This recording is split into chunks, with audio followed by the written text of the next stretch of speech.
Rise and shine with the Red, Gold, and Bold podcast. With you as always, Jeff Chadiha, Sam McDowell, Soren, Petro, as we talk some Chiefs football here on a Friday. If you're catching us via the podcast, remember you can be a part of the conversation. We stream live Fridays at 10 a.m., Tuesdays at 9:30 p.m. We're talking about the Chiefs. How long are they going to be out of the Super Bowl? When are they back? I guess is a better way to put it if I understood the English language. When will they be back in the Super Bowl? Jeff Stoutland leaves Philadelphia. Should the Chiefs be all over him? This coaching cycle, 0 black head coaches hired, 1 minority coach hired, Robert Salah, and then, of course, Eric Bieniemy, the only black coordinator hired so far. What's going on with the NFL? What's the solution there? Does Sam Darnold winning the Super Bowl mean that a middle class of quarterbacks will be the way to go? We'll talk about the keys to the game in this Super Bowl. We'll give our predictions for the Super Bowl. It's all coming up right now on the Red, Gold, and Bold. You are listening to the Red, Gold, and Bold podcast, the most in-depth analysis of the Kansas City Chiefs on planet Earth, breaking down the Chiefs like no one else can. Red, Gold, and Bold is hosted by Jeff Chadiha, Sam McDowell, and Soren Petro. Jeff Chadiha is a senior columnist and on-air personality for the NFL Network and NFL.com. Sam McDowell is a columnist for the Kansas City Star. Soren Petro is the afternoon drive host of the program on Sports Radio 810 WHB in Kansas City. The Red, Gold, and Bold podcast is proudly brought to you by Gann Asphalt and Concrete, Kansas City's nationally recognized full-service paving and pavement maintenance contractor, making parking lot problems disappear in Kansas City since 1994. Free consultations, no commissions, in-house crews, and every project comes with a written warranty. Find them online at GannAsphalt.com or call 816-484-3338. Gann Asphalt and Concrete, one contractor, all things parking lot. Now, here are the hosts of the Best Chiefs podcast, Jeff Chadiha, Sam McDowell, and Soren Petro.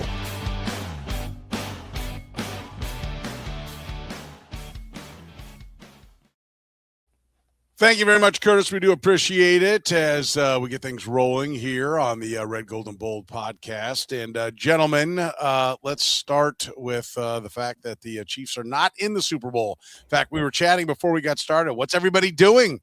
It's a different vibe. Jeff, let's start with you. You won't be hosting a party. We can see.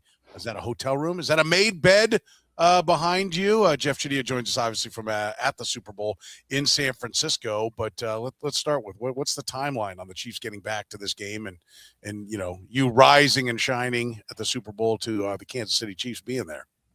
Oh, it is a made bed, and I get up really early here because jet lag is a real thing for me. And I was up at 5:30 waiting to do this, so I'm excited to actually be doing something opposed to watching Netflix for the last couple hours. But yeah, I don't know. I think that it's an interesting time for the NFL and for the Chiefs just because you don't really know what they're going to become now that they're moving away from that, you know, what they've been. And the rest of the league is really, really good. I think there's a lot of good coaches out there. I think there's a lot of good players, a lot of smart GMs. And I think people have figured out what's worked for the Chiefs and how to beat that. And there's just more competition. I just think it's going to be a lot tougher for them to get back here. Yeah, that's interesting. Sam, where are you on a timeline for the Chiefs' return to the Super Bowl? Yeah, I mean, I look at a couple things. One, I look at their salary cap situation, who they're paying, how much they're paying them. And the other thing I look at is the competition. I don't think the AFC was very good this year at all. And I think the Bills are in a tough spot. I think the Ravens could be in a tough spot. But the Chiefs are in a tough spot. And I've mentioned this a couple times. Like all those guys they signed last year, with the Nick Bolton contract, the Trey Smith contract, that should have helped them in 2025. The bill is up in 26 and 27. You know, I mean, I was looking at the 27 salary cap, for example, and yes, you can push money forward, but I'm just saying this is the starting point before you get to that. First of all, in 26, they're more over the cap than any team in the NFL. In 27, right now, Mahomes is $74 million to the cap. Chris Jones is 38 or 19 million dead cap. Trey Smith is 28 or 25, I think. Creed Humphrey's 21, Nick Bolton's 19, and George Karlaftis is 15. That's their cap. That's their cap charge. And so I think that it would be foolish, I think, to say that these next 2 years that the Chiefs are Super Bowl favorites. given what they have to solve and given what they're staring at. So I'm going to say it's 2028 before they're competing to get back in this game again. When I say competing, I mean like in an AFC Championship game. Like realistically, like could they shock when you have Patrick Mahomes? Absolutely. Anything's possible. Yes. You go 10-7 and win 3 games by 1 point and find yourself back in the Super Bowl. Sure. But I like the way you're putting it, talking about like, okay, let's load up and say, we feel like this is the point that they should contend. I'll go 27. I'll say a year earlier. I think everything you said about the cap is right. I do. Am I wrong? Aren't they expecting, doesn't the big bump in the cap come in 27? I think that's one of the reasons why it's come every year. I mean, it's been higher these last 2 years than most teams have been anticipating. It has, but most of the people I talk to, there's like, I can't remember what it is. If one of the contracts is up or they're reopen, I think are they reopening the TV deals? Is there an out where they can reopen it and renegotiate it? They're expecting like not just a how the revenue goes jump, but like a negotiation jump in the cap. I can't remember what it is, but I think 27. Let's put it this way. If they take it on the chin in 26, I think it can be 27. Yeah. And let's talk about what taking it on the chin is. No Travis Kelce. Okay. Moving on. Not giving 15, 16, 17, 18 million dollars to Travis. Or a cheap Travis Kelce, right? $6 million, $7 million. Yeah. Or a cheap Travis Kelce. Because Travis Kelce is the kind of guy that I think you go, well, he's a franchise player. We can't have him anywhere, but we know we can't have his number big here. So let's start doing the void dollars and let's do it with him. We don't do void dollars, but we'll do it on special occasions. Okay. But that's still putting the money off to the future. Right. And so if they don't start shuffling all kinds of money around, if they maximize, just taking the hit this year, then I think they can get there in 27. Cause I do like what Sam said. The AFC did take a step back as a group. And so I don't know that you got to go as far as you did a couple of years ago.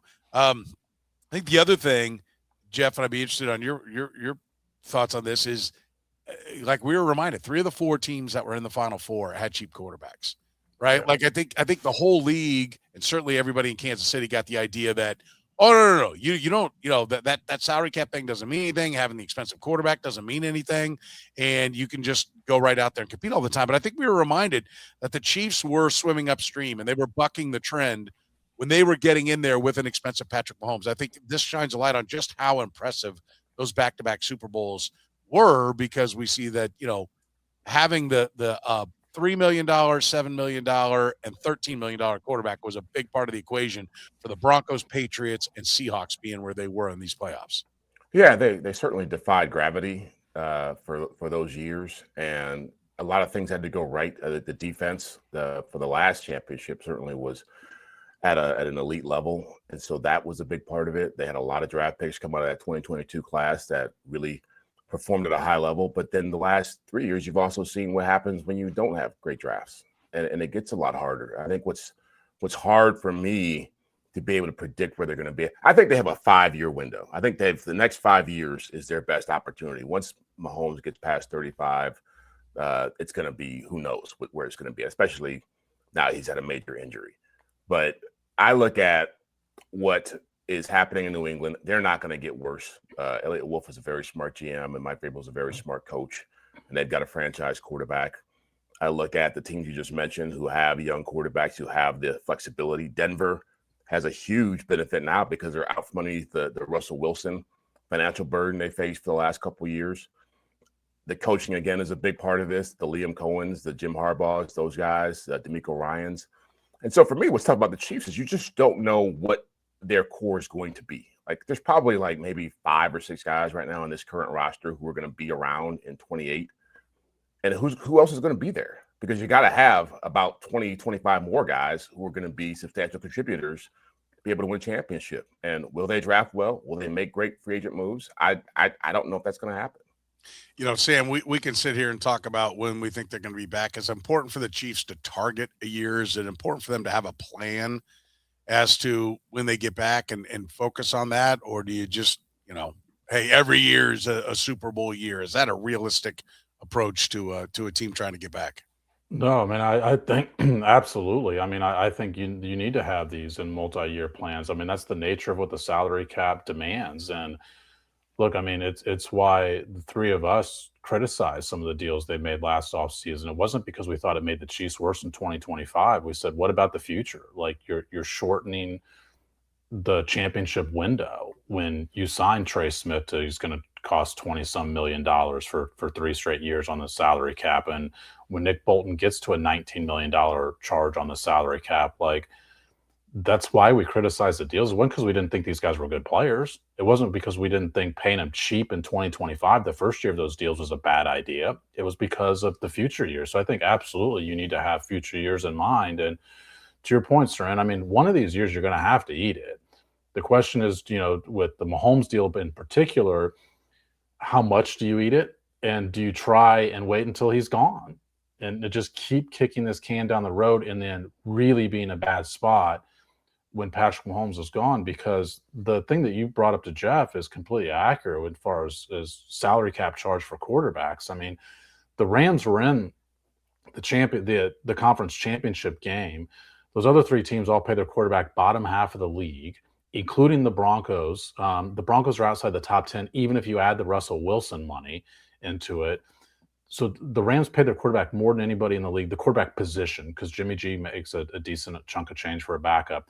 But 2 through 8 didn't make the playoffs. 2 through 8 did not make the playoffs. Like, this is the typical model. And to your point, Soren, like the Chiefs, what they've done the last 3 years, that's not how most teams have done it. It's not how most teams have even gotten there. It's certainly, it was literally unprecedented the way the Chiefs won it back in 23. And then they did it again in 24, paying the quarterback over 16% back-to-back years. Nobody had ever done it more than like 13.5% or something, which I think was Steve Young in the first year of the salary cap, by the way. So, I mean, Tom Brady, I don't think ever occupied more than 13%. Like, there's a reason that these two teams are the final two teams left standing. It's a rookie quarterback and a cheap quarterback. Yeah, I think it's interesting. You mentioned Steve Young. I thought it was Eli Manning before Patrick Mahomes, but I trust your eye for the numbers, Sam.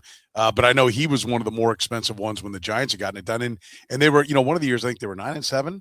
And got into so they barely got into the tournament with the quarterback, and then they got hot at the right time, for sure. I mean, I think, Jeff, to answer this question, when do they get back to the Super Bowl? It's almost as much about, do you think this is a franchise in decline or not? Right? Like, and I think that's, they've got a coach that'll turn 68 years old.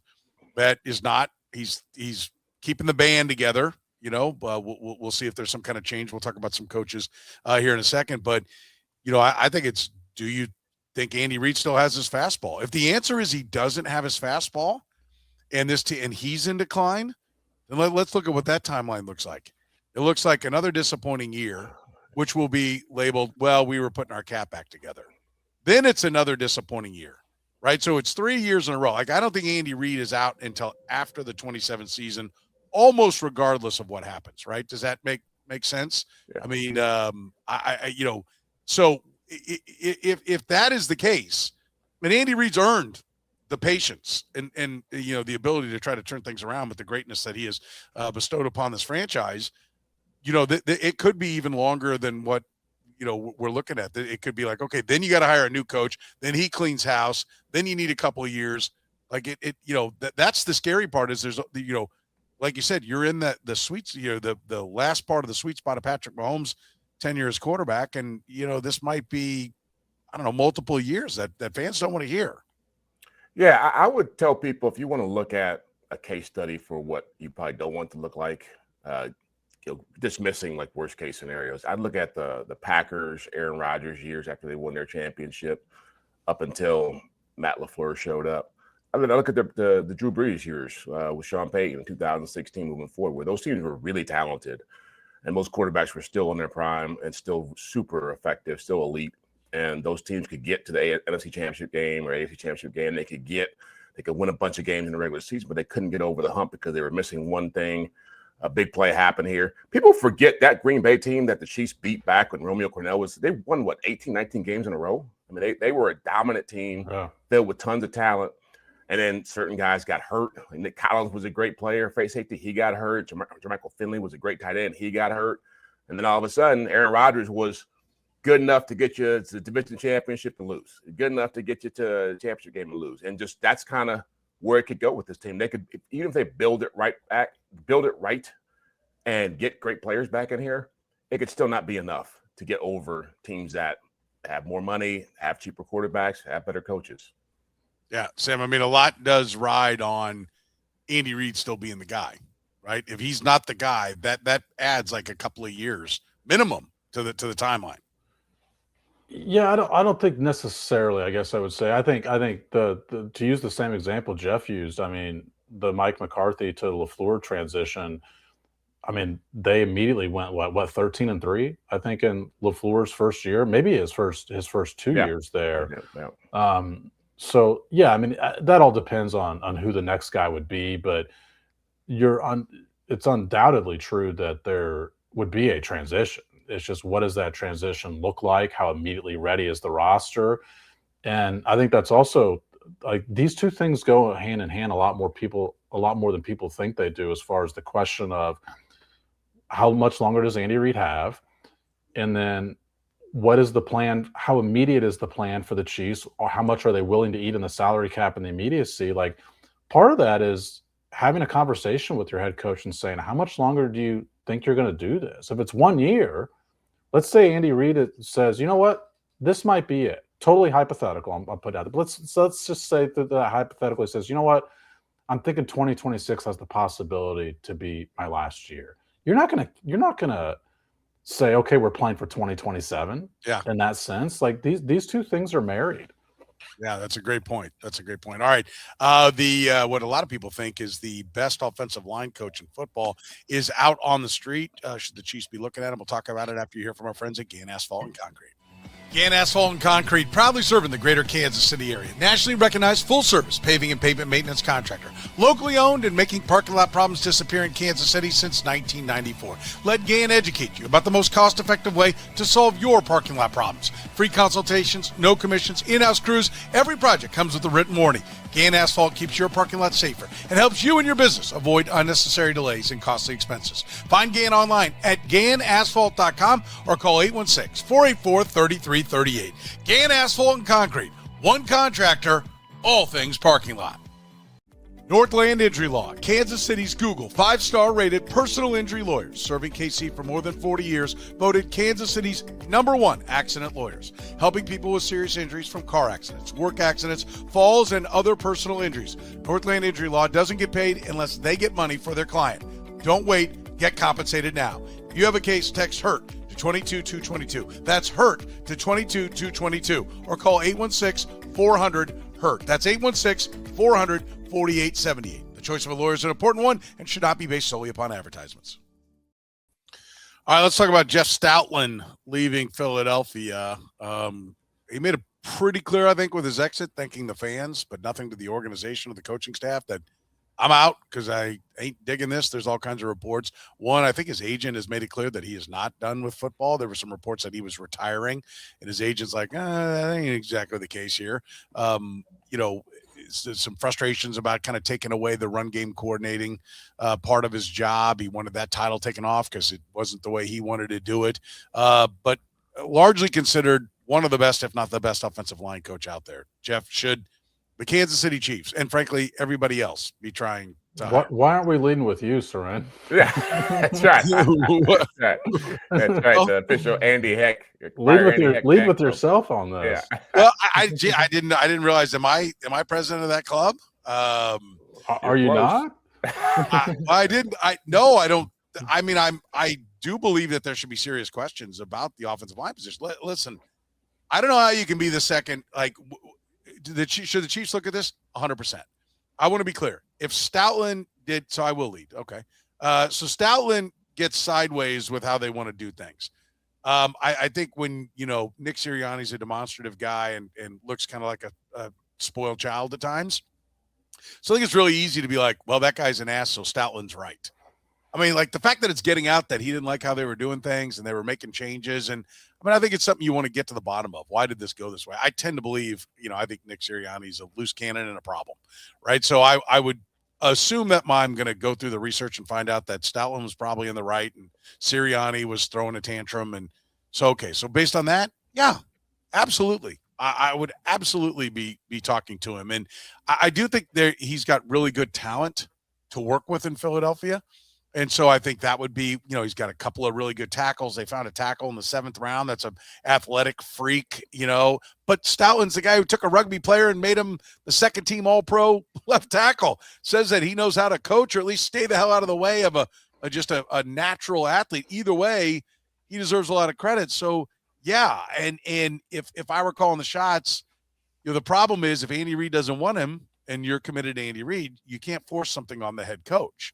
Right. So ultimately, this is going to be Andy Reid's decision. And, could there be a change to the coaching staff still coming? Yes, I think there could be because they have not announced the changes that have already been reported. So I think maybe they're still looking around and still could do something. But 100%, there should be at least backroom conversations with this man because you had the second most expensive offensive line in football and you couldn't run the ball and your quarterback was under duress. So 100% you should talk to him. Should they hire him? I'd have to like what I heard from him about what happened in Philadelphia. And if I was okay with that, yes, I would make a change. Let me make that clear. Sam, is that good enough for the league? Yeah. I'm on board with that. I have said for a while now that even if Andy Heck's back, I think you have to have a different run game coordinator. It looks like Bieniemy would be that guy, right? Possibly. I still don't think it'd be a bad idea to have somebody else in the building still as like that's the job. I mean, Matt Nagy is a passing first guy and they still have a pass game coordinator last year. So I think just because your offensive coordinator is good at that doesn't mean that you can't have more voices in that room. I think, it's not just, turning a rugby player into a success story. I mean, Jason Kelce called him the best coach he's ever had. Cam Jurgens takes over for Jason Kelce, becomes an All-Pro.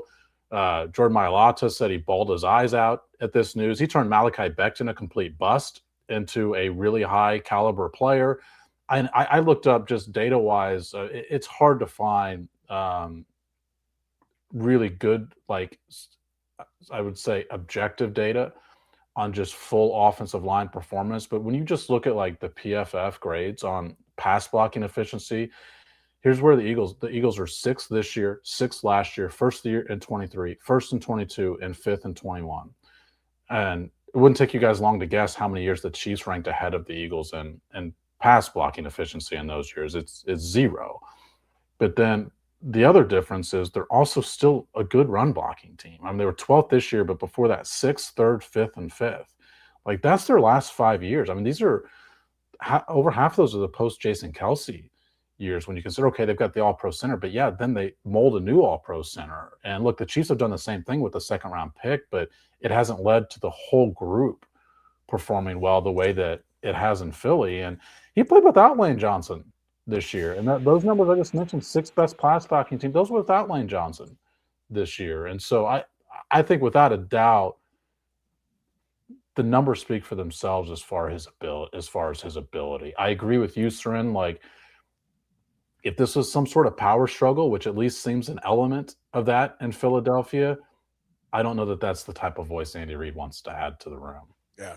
Jeff, how's your view look? Yeah, well, I mean, look, I agree. He's a phenomenal coach, and the record speaks for itself. I'll defend Andy Heck a little bit here in the sense of that in years past, he's had to deal with injuries. He's had to deal with makeshift lines when they've won championships, and they found ways to make lesser players play well.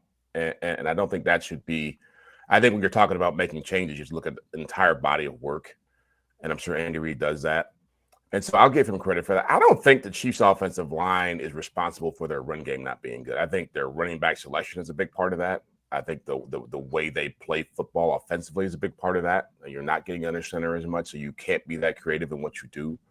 But that part of it is on him, at least a little bit, right? Because he is the run game coordinator in that sense. Like he does run the run game. Yeah, but I was going to say, I think part of this too is the quarterback. What's he comfortable with? I think he wants to be in shotgun. He wants to run RPOs, and so that's a power struggle in and of itself, right?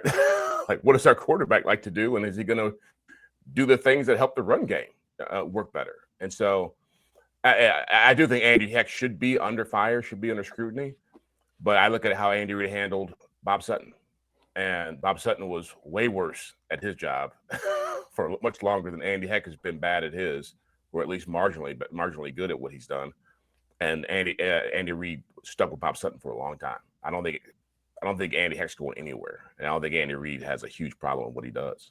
I think go ahead, Sam. Well, I was going to say one of the other things because Jeff makes a good point, is like, what's your quarterback comfortable with drives the conversation as far as how frequently you get under center, how frequently you're in shotgun, and how much can that change when he's coming off of a knee injury? Like, do you want him getting under center a lot more, and rolling out more, which requires more mobility than already being in shotgun and having to drop back less? And I think that could alter how much they're willing to change their frequency of being under center when he's coming off of a very serious knee injury. Yeah. I think, listen, when you've been around for a long time, and frustration happens, which let's be, they went to 7 straight conference championship games. All right. They went to 3 straight Super Bowls. And so I think there is an opportunity that this is just an off year and everybody bounces back. But I also think that, continuity and everybody getting along and working well together. Like, I look at the Kansas City Royals, and I really feel like their coaching staff and front office all is rowing the same way, that they've got a great chemistry to what they're doing. Now, listen, they win 60 games this year, I'll be like, that didn't mean anything.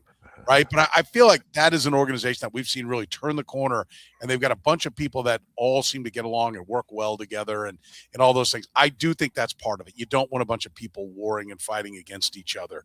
And so having a guy, Andy Heck, in the room that knows what Andy Reid wants, and he's worked with Eric Bieniemy, I think that is a strong positive for Andy Heck. But if you're not at least considering it, right, then you're not doing your job. Like, because who's to say Stoutland isn't, and that's why I come back to, and Sam, you referenced it as well. How it went down there is important, because if he's a pain in the ass, it may be great for his guys and the O-line loves him, but if he's part of what we see with that strife that goes on with the Philadelphia Eagles that have made them do this, then, and by for those just listening, I'm doing like, riding the up and down. If that's the case, then then you stay with Andy Heck, because there have been successes. Jeff's right. Kingsley Suamataia. He was a outright disaster at left tackle. This past year, according to PFF, he was only a few rungs down the ladder. Like 6, 7, 8 spots below Trey Smith, who they made the highest paid guard in football. So, he again, if Stoutland just didn't get in the way of a rugby player turning into the second team All-Pro, or if he built him, either way, we have to give that same kind of credit to Andy Heck. Yeah, and Creed Humphrey is an All-Pro, and yes. Trey Smith is the highest paid guard in the league, and Josh Simmons does look like he was he was performing well before he went injured. He was as good a left tackle for a rookie as there was, and there were rookie left tackles taken higher than he was. So yeah, there's success stories there as well. 0 black head coaches hired this cycle. 1 minority coach, Robert Salah, who is a recycle, which is good.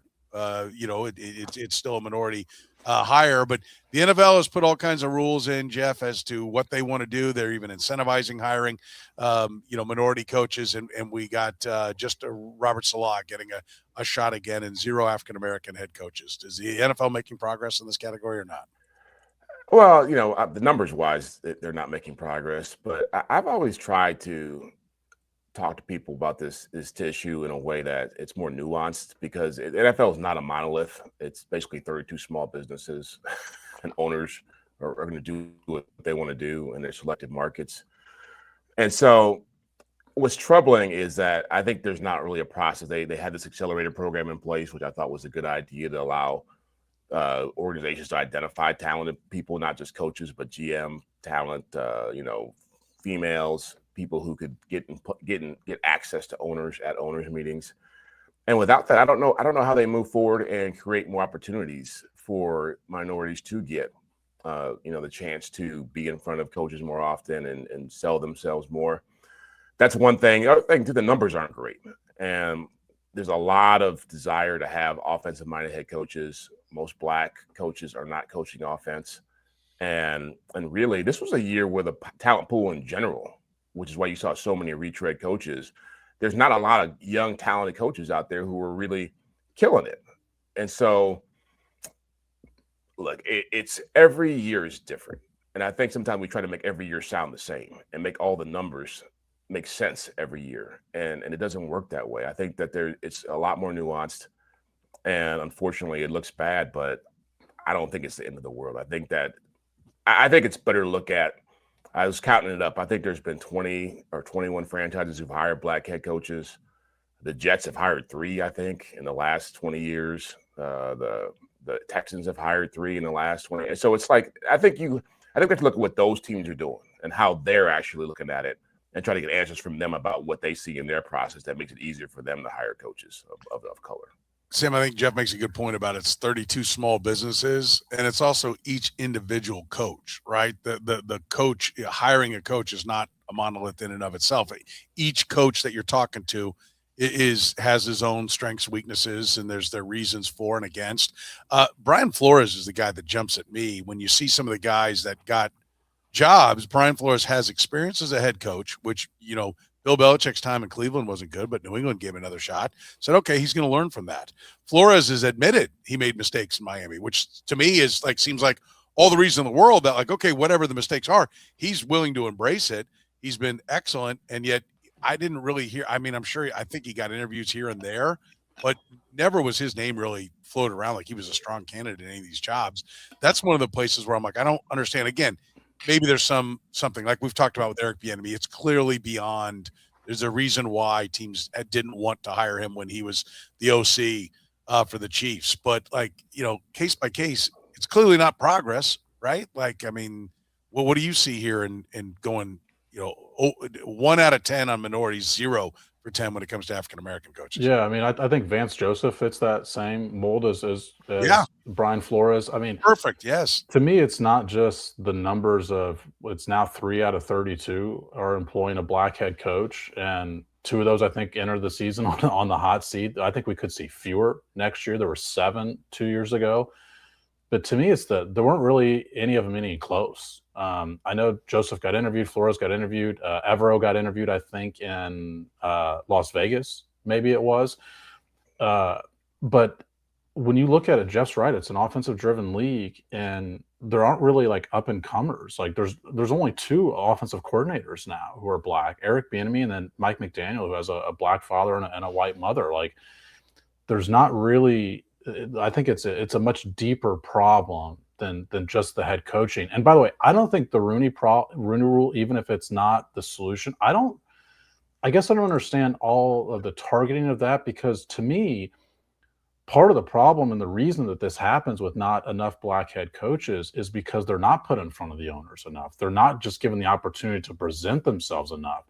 Even if teams are bringing in black candidates for the purpose of fulfilling the Rooney Rule, to me, that's a good thing. Yeah. Give somebody the opportunity to meet with a GM. Give somebody the opportunity to meet with the owner. So it's clearly not led to enough jobs, but I don't think you should strip that away and say that that's part of the solution. And I think what Jeff led with is been an under talked about thing in all of this was the NFL got rid of the accelerator program. And why did they get rid of it? Are they trying to appease somebody ahead of a merger? Like, that's been speculation among some people that I've talked with. Like, and I don't know that that's the case, but they haven't really said why they got rid of that. They've called it a postponement. We haven't heard when it's coming back. And describe, for people who don't know, describe what that program is. Well, I mean, Dave Merritt went to it. Tim Terry went to it for the Chiefs. I mean, it gives them an opportunity to be in a room with owners. Yeah. And to mingle with owners, to introduce themselves to owners. I mean, because certainly, I mean, one of the things that people, I think a lot of people on the outside don't really realize with head coaching candidates is there's a lot of times when somebody walks into the building, the owner doesn't really know what they did in their last job. They should, but it happens to where it's like, well, more so with GM candidates, because I think it's less defined. Titles are different from place to place. It's not like you have head coach, offensive coordinator, defensive coordinator. Okay, you're running the defense. Okay, you're running the offense. And so I think some of the questions that owners would have can get answered at that accelerator program. I know that, the people I've talked to in the Chiefs building who have been to that, I mentioned 2 of them.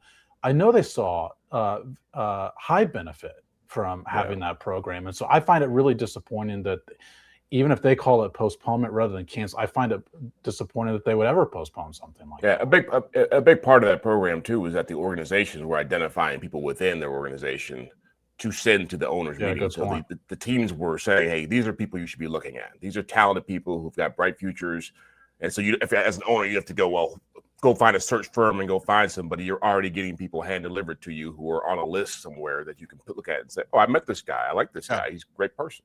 Yeah, I don't need a coach right now, but this guy's impressive. If you're talking about Dave Merritt, you meet him. He's a DB coach for the Kansas City Chiefs. Well, we're good. I'm happy with Sean McVay out here in Los Angeles. I'm all good. But wow, that was an impressive guy. And then Sean McVay 2 years from now says, I'm out. I'm going to go do TV. And Dave Merritt has gone and been a defensive coordinator and coordinated the number 2 defense in football. You're like, I got to talk to that guy. His resume has improved, and I liked him when I talked to him before. I got to bring him back in. Dave Merritt's a great example because you can't leave the room not impressed with Dave Merritt after you chat with him. But he's put in front of the media, and this isn't. I mean, we've all had plenty of complaints about Chiefs act. This is not one of them because they abide by the rules with assistant coaches. And look, you get a certain amount. It's not every assistant coach in the building is available on those scheduled days, and there's some selection among the regular beat writers, and almost always we request Dave Merritt, and it's because he's so good. But those are still infrequent compared to the amount of times an offensive coordinator, defensive coordinator, a head coach, and the players are in front of the media. And so I don't think that he's somebody who pops up in somebody's mind immediately, like an owner's mind says, oh, yeah, give me that guy. I saw him on this one time a month that he talks to media. But then when you get to talk to him, yes, I think you'd be impressed with Dave Merritt after having a conversation with him. Yeah, agreed. I think also, like Sean McVay's the hot guy. Nathan Shieldhouse is now in his, ready to be plucked, right? He interviewed everywhere. That's going to be important for guys like Sean McVay to hire assistants, right? To find the good assistants. If he's hiring, African-American coaches, they're going to be high on the list. Right. Yeah. Let's put this. I'm just being. Let's put this all on McVay. No, but I'm just. You solve it. But that's what has to happen, right? That's what has to happen. I mean, my personal thing is more quarterback coaches, right? Like you mentioned, we've had more defensive hires of late. I think it's because they've really grabbed all the offensive minds they can get quickly. But I think you need more quarterback coaches because quarterback coaches become offensive coordinators. And offensive coordinators are what people want. And I think that's what we've got more and more. I also think it's just a matter of time. Like we want it to happen now, but we're talking about how many black quarterbacks we have, but those quarterbacks have to then cycle out of the game and then come back in. And I think the other thing is we need more black backup quarterbacks. Right? Like right now, it's like, look at all these starting quarterbacks. Well, how many of them are backup quarterbacks? Yeah. Go through and look at that number because more often than not, it's the backup quarterback that ends up being the coach. Yeah. Starting quarterbacks made a boatload. They're John Elway sitting on his lake in Idaho, driving his boats and in his fancy house. It's the backup quarterbacks that go into coaching. And I think that's an important part of the equation. And part of it too, Soren, I know we got to get to the next topic. It's just that, I mean, black head coaches got to create opportunities for black assistant coaches. I mean, Todd Bowles had Byron Leftwich, and Byron Leftwich, whatever reason, did not last very long in Tampa after Tom Brady left. And he's had 2 coaches since then become head coaches. I can't remember Mike Tomlin hiring a black guy to call plays for him. I was thinking the same thing. Yeah. I was thinking the same thing. All right, let's take a break. We'll get into Sam Darnold, get our predictions and keys to the Super Bowl after you hear from our friends at Northland Injury Law. Northland Injury Law, Kansas City's Google 5-star rated personal injury lawyers, serving KC for more than 40 years, voted Kansas City's #1 accident lawyers, helping people with serious injuries from car accidents, work accidents, falls, and other personal injuries. Northland Injury Law doesn't get paid unless they get money for their client. Don't wait, get compensated now. If you have a case, text HURT to 22222. That's HURT to 22222 or call 816-400-HURT. That's 816-400-4878. The choice of a lawyer is an important one and should not be based solely upon advertisements. Gann Asphalt and Concrete, proudly serving the greater Kansas City area. Nationally recognized full-service paving and pavement maintenance contractor.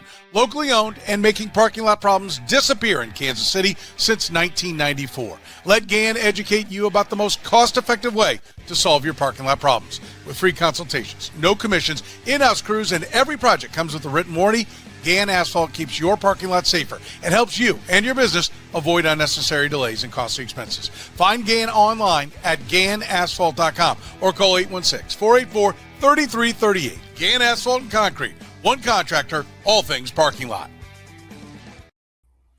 All right, let's talk a little bit about where the quarterback situation is. Do we look at what's going on with Sam Darnold and say the middle-class quarterback is the future, Jeff? Is this, is this going to be a thing? Has he at least carved out that niche? Because it used to be you either got the Dak Prescott got the Patrick Mahomes deal or more. Now we've seen Baker Mayfield have success, Sam Darnold have success, and Sam Darnold go all the way into the Super Bowl. Is the middle-class quarterback the place to be? Well, it's becoming that, and I would put Jalen Hurts in that category, even though he got a big contract. I think he's a quarterback who's not going to be considered elite by any means, but he was able to win a championship with a roster. I think he counted 5% of the Eagles' salary cap when they won the championship last year. And so, if you're able to manage a big contract well, that can work out for you too. But yeah, I certainly feel like Sam Darnold's success is going to make people think twice about paying someone like a Tua, someone like a Dak Prescott. Trevor Lawrence has worked out, but he was in that category for a while. It's going to be much harder to say, yeah, it's worth it to go spend 50, 60 million bucks on a guy just because he's good and not great when you can go build a great roster. I think people really underestimate. I said this too about John Schneider, the Seahawks GM. Signing Sam Darnold was one thing, but look at the moves he made to make that team better with DeMarcus Lawrence and Leonard Williams and Rashid Shaheed. Like having the luxury to be able to do those things, trading DK Metcalf, allowed this team to be where it's at. So it's a copycat league. People are going to look at quarterbacks like Sam Darnold, or at least cheaper quarterbacks, as options to win championships if he wins this thing. Darnold, the new future? Are the Seahawks here to stay with a middle-class quarterback, or is this just a one-off like the Bucks Raiders in 2002, where or the Ravens and Giants in 2000, where mediocre quarterbacks were just happened to get there? Yeah, I mean, I don't think it's a one-off, but I do think we have to be careful to think that this is like some sort of new model. I mean, I'll point out the other cap hits that are near Sam Darnold is Russell Wilson, Aaron Rodgers, and Daniel Jones are the ones most in his neighborhood. Like, and those, I mean, Daniel Jones was playing well for a while, but the Russell Wilson clearly was a flop. Aaron Rodgers got his team to the playoffs, but I mean, that team didn't have a ceiling. I just think it's got to be the right situation, which is it's not just the right player, but also the right spot in terms of a team is prepared to win. You can pay the quarterback cheap. And to Jeff's point about the Seahawks, the roster around him is also prepared. It's what the 49ers did when they played the Chiefs both years. They had Jimmy G. They had Brock Purdy before he got paid. Like you do see these types of quarterbacks make the Super Bowl, but you really got to look at the whole situation for why they're there. I mean, Kirk Cousins has never been a Super Bowl quarterback. Geno Smith hasn't been a Super Bowl quarterback. Baker Mayfield has. Those guys are all success stories, I think we'd say. Yeah. At some point in their careers, they're not Super Bowl quarterbacks for a reason. All right, Jeff, let's talk about the game. What's the key to victory, and who you picking? Well, I like Seattle. I mean, Seattle, to me, they've been the best team. They've been playing the best football of anybody since that Week 16 win over the Rams. The key to the game really is these games, I think, for the last 5 or 6 years come down to what happens up front. And I look at the Seahawks defensive line. They don't have to blitz. They're super disruptive. And I look at the Patriots giving up 15, or Drake May taking 15 sacks, turning the ball over 5 times in the postseason. If you're going to pick an upset, I think you have to know the quarterback's played well enough to feel confident in him playing at a high level to make that happen. And Drake May just hasn't done that in the postseason to make me feel good about picking the Patriots. I'm going Seahawks, 27-17. 27-17. All right, Sam, where do you sit? Yeah, just everything Jeff said was on my notes. I mean, May's been sacked 15 times in these playoffs. He's fumbled on 6 of those 15. He led the NFL in fumbles during the regular season. And now he's facing the team that gets after you without even having to bring an extra guy. And he's going to be facing pressure and then numbers in the defensive backfield. I do think the Patriots defensive line has gotten a lot better, especially since Milton Williams came back, and they can be pretty good against the run. So I don't know that I feel as confident the Seahawks are going to move the ball. I think the number overall is a little high, but I'm going to go with the Seahawks 24-17. 24-17. All right. I don't know why I'm doing this, but I'm going to take the Patriots. 16-13. I do think it's going to be defensive minded. I do think the Patriots are playing better defense. I think this, if you told me, let's work back. How did we get to the Seahawks winning 44-7 or 44-10?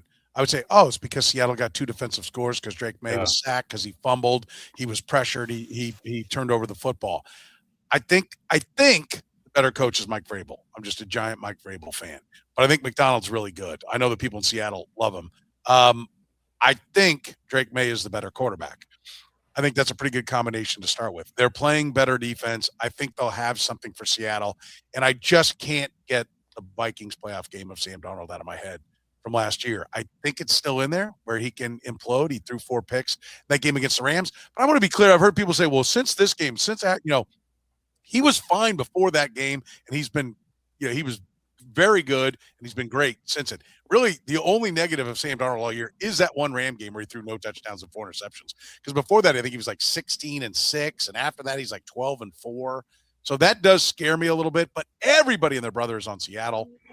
I can't get there. I'm a contrarian by nature, so I'll take the Patriots 16-13. Listen, you can support the Red, Gold, and Bold by supporting our great sponsors. You know about our friends at Gain Asphalt and Concrete. Whether you own or manage a property, if you've got parking lot problems, they've been solving them since 1994. Great Kansas City company. One contractor, all things parking lot. Find them online at GANAsphalt.com and Kansas City's Google 5-star rated personal injury lawyers.